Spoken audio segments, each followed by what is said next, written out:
Okay, YouTube land, it's Wednesday and I'm off work again. Looks like I'm going to be going to a different job location than I originally thought, so I need to get this other side done. And no, I haven't driven the truck. There's been something going on where they couldn't get me a duty assignment. So the wheel chocks have stayed in place. The truck has not moved. I have not added any gear oil to it. One thing I noticed is that once I got the axle tube to stop leaking, the power steering started leaking again, which had stopped leaking for 2 weeks. It does it intermittently. I just need a new steering rack or a new used steering rack. So I wanted to show you I got the jack under the truck, but the tire is still in contact with the ground. You can see the contact patch. Their tires look a little bit low. I'm not worried about that. You can work on a vehicle with low tires. You don't have to have 35 psi in your tires to work on it. Okay, so hold on. Okay, well, get over here. The slot happens to be up top on the wheel. I'm trying to look through the phone and look at what I'm doing. Okay, this is a pry bar. Just stick it in there. Give that a turn. Get you another bite in there. And this is the type center cap that only has the 3 clips on the back. It's not the type with the 5. The later versions that don't fit this wheel have the 5. Okay, we'll take the breaker bar. Or, I'm sorry, not breaker bar, the long-handled ratchet. Let's see. That'd be driving the correct way. That's what I was checking. And I'm gonna move my jack stand in out of my way. Okay. This is how I break lug nuts loose. You see how little effort is required with this long handle? I'm sorry, I'm watching what I'm doing, not watching the phone screen, but I just got one hand on there. Now, if these were really stubborn tight, I would go ahead and I'd put my foot on there. And I had these wheels off in July 2016 was the last time I had the wheels off the front. I think I took one of the rear wheels off since then. I think it was... Well, now I had one of them taken off in August because I had ran over a nail and I had it taken off and patched on the inside. So I didn't take it off. Yeah, I've rotated these tires around a few different times too. Okay. My ratchet. Every so often I got to play with the switch on back. It flips itself. Okay. Did I get that one? Okay. Brake free. Brake free.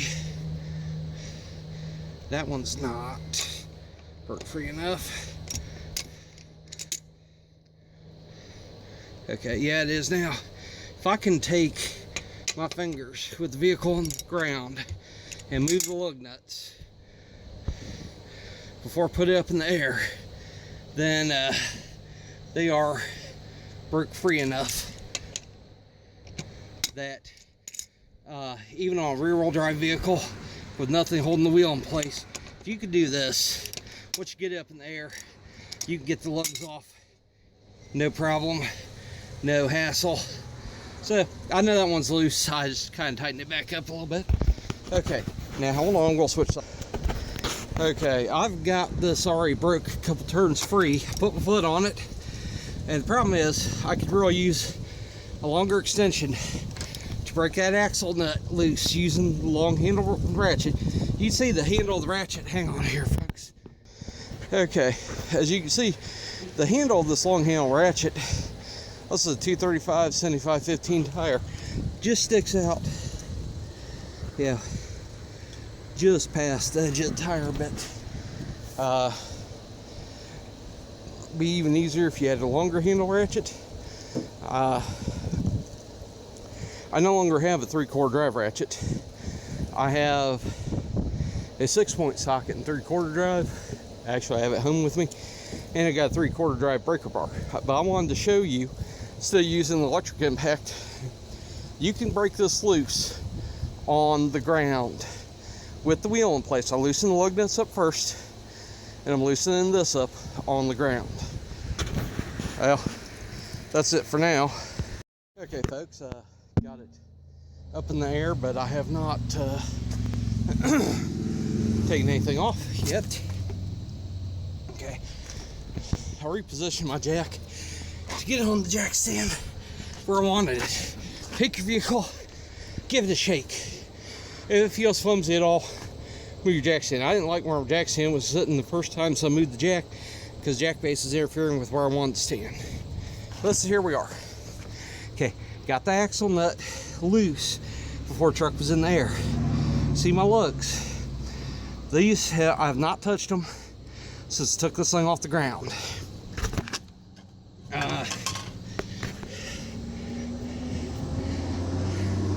Leave that one on for last in case the wheel cants out on me. Because there's anti-seize on here, there's not galvanic corrosion on these lugs in. So you see all the never seize on these studs. These are open into the lugs, and the only protection I have is that center cap. And if you don't have never seize in them, then they become pains to remove. But you see these here, I broke them free with that breaker bar and just turn them until I turn them by hand, and it's up in the air. I'm just turning these by hand. And sure, this is maybe overall 90 seconds slower, or a minute and a half slower, to taking them all the way off with the impact. Well, maybe the impact, I don't like doing it because sometimes you mess up that last thread. Okay, now you seen that there? You see I just touch that wheel and get the fingers in there. That comes right off that easy. Every time, that easy, because I never seize them. You can see never seize on the wheel. You can see it on the brake drum. This, or the rotor hat, not the brake drum, the rotor hat area.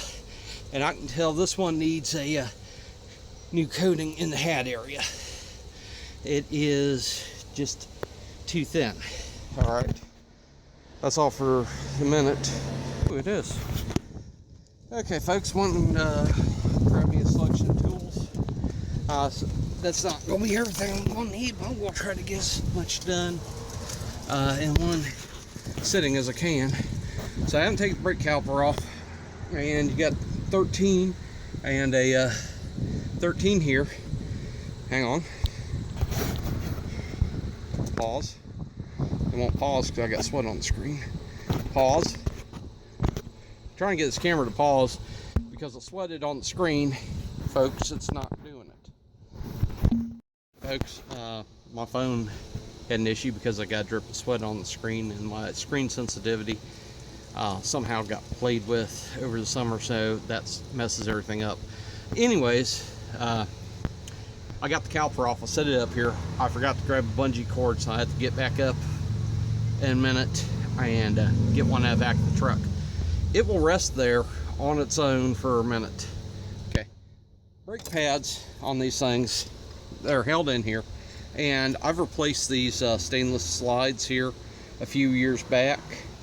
When I bought brake caliper hardware, they did not give me enough for 4 wheels. I asked the guy for enough for 4 wheels. He gets me 2 boxes, or enough for all 4 wheels. He got me a box of front and a box of rear, and he said that does your whole truck. I said, are you sure? Yeah, I didn't even look at the boxes at the store, and I should have, because I got home and I had this thing apart and I had nothing else to drive.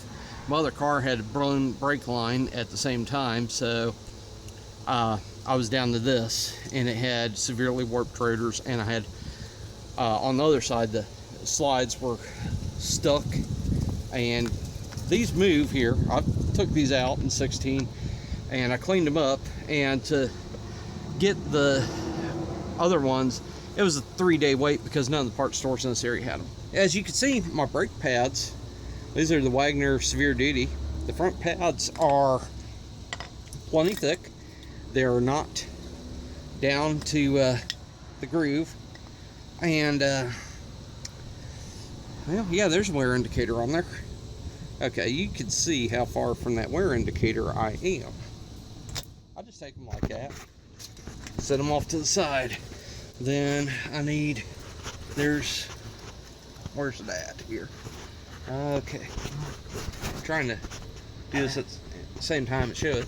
There's a 15 there, there's a 15 there. I'm hoping you can see that on screen because I could not see as I'm showing you. They hold the caliper slide on. Now, I'm debating as to whether I need to take that rotor off and take that brake bracket plate off. I probably do. You can see the axle there.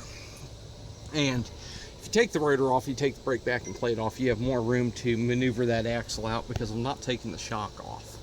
I am going to take the upper control arm loose and take that bolt out of there. So I'm going to have to bungee cord the brake caliper to the upper control arm. It's got enough hose, it's not being harmed that way. I might even flip it around so it sits better. But for right now, I just don't feel like getting back up. Hold on. Okay, folks, first I want to show you what we call the stupidity trophy. See my hand there? I tried to break this free before I jumped up and got the bungee cord wrapped around the brake caliper. Brake caliper came down, smacked my hand, got a little bit of skin rippage, a little bit of bleeding. And I did not have the 15mm socket for a long handled half drive ratchet, and I should have, because I had to add a cheater device over the handle of my breaker bar, my 3/8 short breaker bar, to get these broke free. Now these bolts here, you can see the remains of the factory thread sealant that's dry coating. It is not the same as the stuff you get at the auto parts store, because this is applied to these bolts dry, and then they're put in on the assembly line or at the dealership. If they replace a bolt with a Ford bolt, they come with that stuff pre-applied on there. So that differs than the stuff you get at the auto parts store, even though the colors may be the same on it. There's still enough there that when you get those in far enough, it is biting into the remains of it and still holding. Okay, folks, the second connector on this side of the Explorer up there is it, and it's staked in pretty good. So to get at it easier, I took off the fog lamp connector, which I'm going to put back in place. The fog lamp is the first one on this side. Not that I use them, matter of fact, I've replaced the bulbs and they only last about 6 months before they blow out again, so it's like one might be good. These here, if you got a small pocket flat blade screwdriver, they come apart pretty easy. I don't have one of those handy at the moment, but I do got my smaller pry bar. Okay, screwdriver handle. This is a cheapie, came from a $5 set with 2 pick tools, or a pick tool, I can't remember now, but it's a low cost set. And I bought a couple of these sets because I like these things. I think I have 2 left out of the 3 that I purchased, and that one was already loose. The other side, it was already loose, but it was still functional.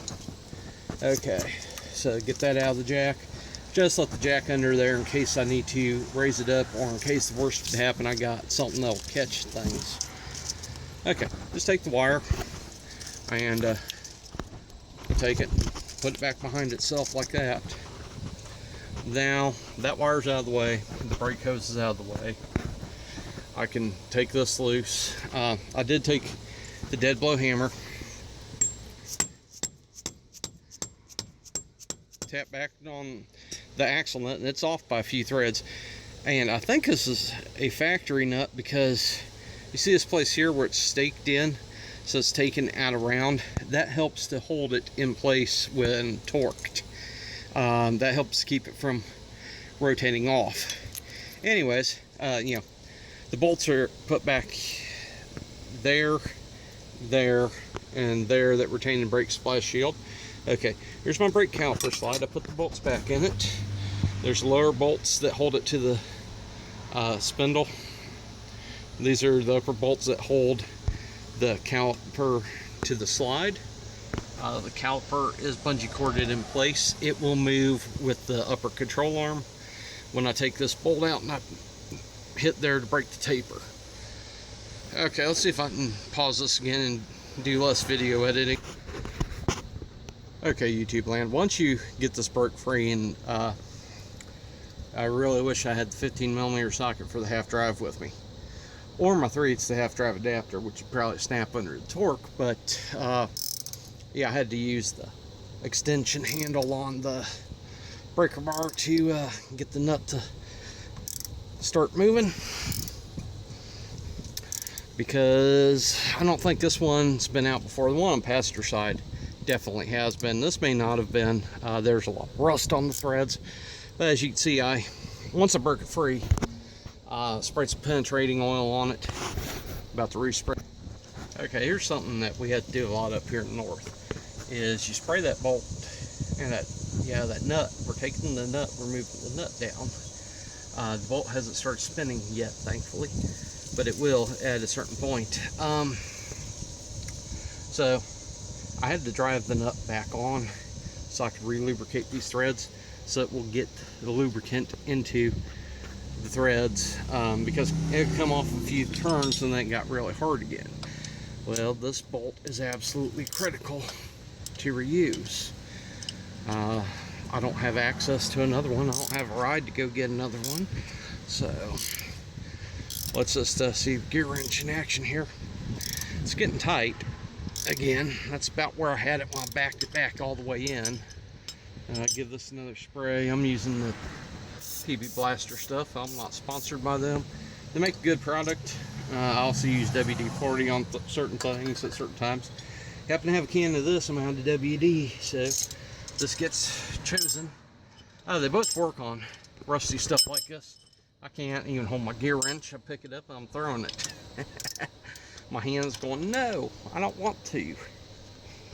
But the mind controls the hand, not the other way around.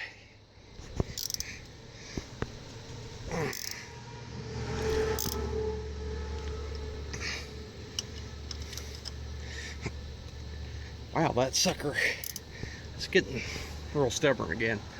I'll be back after I get. Okay, YouTube land, I just got this popped out. I haven't taken the pry bar out. I just grabbed the phone. The other side was nice and good looking. There's rust in there. You see that rust on that ball joint stud? That's not a good thing. That made it 80 times harder to come out, and the bolt was sticking in there, did not want to move, and it came out and had rust all over it. So we're going to take our friend Mr. Blaster here, and we're going to dry wipe that down with something before I put it back together. Those cans about empty too. I'm running out of propellant. It's sprayed down there in that spindle, which I don't believe has a drain hole.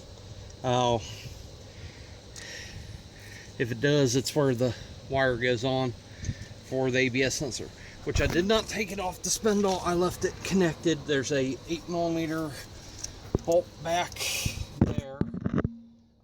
I took it off on the other side. This side I just left it connected because I figured I could move and I'm pulling my axle apart. Okay, this one, well, yeah, it's ready to push back on its own. So I tapped it a few times. Then if I take the axle nut off, I can get it off and get the axle out of the spindle pretty easy, maybe. Unlike a GM, where a lot of times there'll be a washer behind the nut, even if there's a nut with a washer on it. This here, there's no other washer, just comes off the spindle like that.